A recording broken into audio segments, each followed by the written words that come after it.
Welcome back to The Explainer. We spent a lot of time taking complex, often completely hidden strategies for success and breaking them down into real, clear takeaways you can actually use. Well, today we have an absolutely fascinating topic. We're going to dive into how incredibly mundane, everyday ideas can actually generate massive, life-changing wealth. I want you to just forget about those flashy Silicon Valley tech startups for a minute. Put them out of your mind, because today we are looking at the unglamorous, the everyday, the downright boring businesses that are quietly making people absolute millionaires. Okay, let's dive into this. $22 million. Now, that staggering number isn't some hopeful annual projection, and it's certainly not a one-time buyout check. No, that is the monthly revenue of David Hackock's company, FilterBuy. And what do they sell to make that much? Air filters. Yep, something you probably don't even think about until your HVAC system starts making a funny noise, right? As the CEO, David gets flooded with hundreds of business pitches every single day, and he's written million-dollar checks to back the right ones. He's actually reverse-engineered the secret to this kind of wealth. And the crazy part is, it all revolves around businesses that most of us just completely overlook. So here is our roadmap for this explainer. First, we'll hit the boring business secret. Then we'll explore property-based cash flow. Third, we'll look at service-based empires. And finally, number 4, we'll wrap up with the success checklist so you can actually go out and apply these exact principles yourself. Let's get right into Section 1, the boring business secret. Mundane ideas, massive wealth. Here's the thing. Making millions doesn't require some revolutionary high-tech startup or an app that changes the world. In fact, those are totally the exceptions, not the rule. The core premise of our source material today is elegantly simple. Finding a boring business you're just willing to commit to is the actual secret to wealth. It's all about committing to the unglamorous. David Hackock argues that making hundreds of millions of dollars really isn't that complicated if you can just find a steady, mundane need and relentlessly deliver on it. And to understand how this works in the real world, we're going to divide these golden opportunities into 2 distinct paths: property-oriented businesses and service-based businesses. Let's check out the first one. Section 2, property-based cash flow, tangible assets, real returns. This entire category is all about physical, tangible assets that generate income, which is super appealing to anyone looking for that elusive passive income stream. Take this incredible micro-story about Paul Alex. He was a retired San Francisco police officer, and back in 2018, he was just looking to supplement his income. He didn't go all in or quit his day job right away. He just bought one ATM for $2,100 and placed it in a local nail salon where he knew the owners. Well, that single machine generated $500 in profit a month. So he slowly scaled. He went from 1 to 2, then 2 to 4. By 2021, he had over 30 ATMs nationwide making $10 grand a month in pure profit, which finally allowed him to retire from the police force entirely. Today, his company earns over $8 million a year.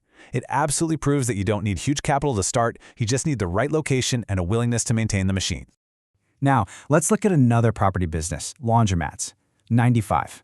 That is the percentage success rate for laundromats according to industry publications. I mean, compare that to the national average for most businesses, which sits at a basic coin flip of 50%. It's pretty easy to see the appeal here, right?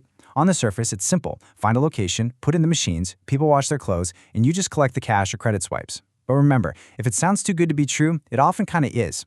You're still totally responsible for all the maintenance, the daily cleaning, and making sure it's a safe environment for your customers. Now, what's really interesting about this slide is how contrasting these 2 property models reveals a pretty huge dynamic. ATMs have an incredibly low barrier to entry. I mean, for just over $2 grand, you're in business, and you can easily scale that locally. Laundromats, on the other hand, despite that massive 95% success rate, have a huge catch. While they're a great entry point, scaling them requires serious capital. Think about it. Buying buildings, paying for massive water infrastructure, constantly upgrading dozens of super expensive commercial machines, it makes scaling a laundromat infinitely harder than just adding a few more stops to an ATM route. But hey, the property category isn't just about consumer machines like ATMs and washers. It's also about heavy machinery. During COVID, David Hackock's factory air compressor completely broke down. He was forced to pay a local rental company $500 a day for an emergency diesel compressor just to keep his plant running. And that's when it hit him just how lucrative this space is. Check this out. If you buy a piece of equipment for $100,000 and rent it out for $60,000 a year, you can actually use the Section 179 tax deduction to write off 100% of that asset against your income. So that 60 grand you made, it becomes essentially tax-free income. It is incredibly tax efficient, though obviously logistics and heavy maintenance are key hurdles you're going to have to manage. Moving right along to Section 3, service-based empires, capital light, massive upside. So, while property businesses are fantastic for making thousands, David argues that if you want to make millions, or honestly even billions, service businesses are the absolute best way to scale. They cost significantly less to start and offer this just massive upside. They are incredibly capital light. Now, what they do require is trade knowledge and solid systems. In fact, our source suggests that skipping a traditional four-year college and going straight to trade school to learn an industry like HVAC might literally be the smartest path to becoming a millionaire today. Once you know the trade, you build your local systems. And while your older, more established competitors are out there wasting millions on outdated billboards and radio marketing, you can swoop in and capitalize on hyper-localized social media to capture the younger demographics right in your own community. Let me give you a perfect example of a localized service monopoly. When David was in Talladega, Alabama, he noticed that one of the absolute richest guys in town was this super unassuming country local who ran an emergency tow truck service.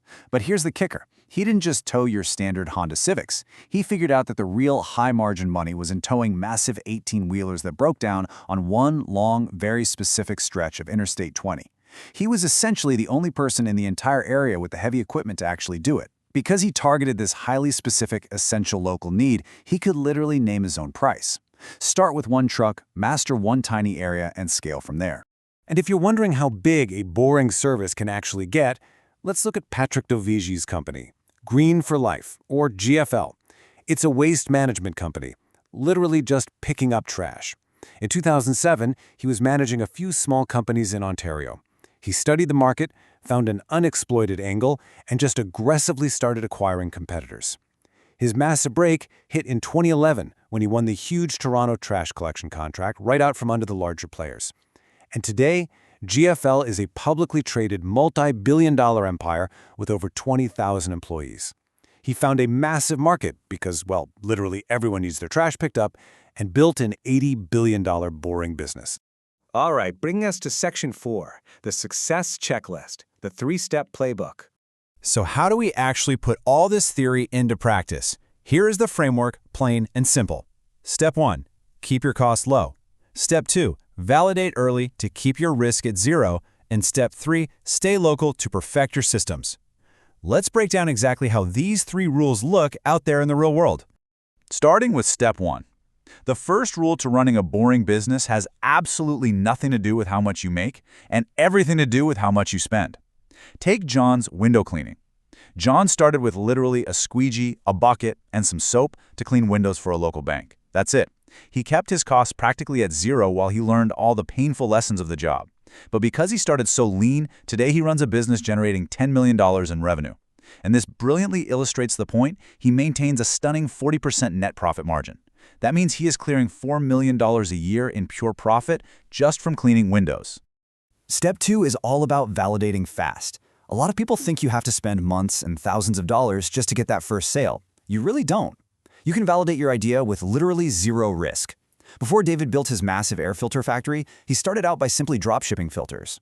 Now, the margins were terrible, and he made almost no money at first, but it kept his risk effectively at zero while he proved that his marketing systems could actually acquire customers consistently. And you can do this with anything.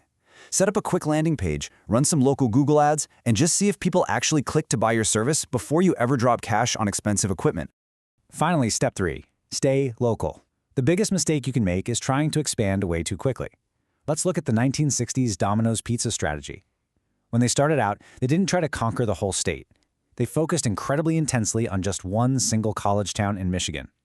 They figured out exactly what those specific students wanted: fast, affordable pizza delivered straight to their dorms, and they tailored their hours and menu entirely to that one community. By maintaining this intense, hyperlocal focus, they totally perfected their delivery model and customer service. That local foundation is the exact thing that allowed them to eventually build a massive global franchise. Even today, Domino's relies heavily on local operators who intimately know their specific neighborhoods. So I want to leave you with this question today. Look around your neighborhood right now. What boring problem will you solve in your zip code? Is it power washing? Is it equipment rental? The path to financial independence might literally just be hiding in plain sight, disguised as an unglamorous chore. Think about it.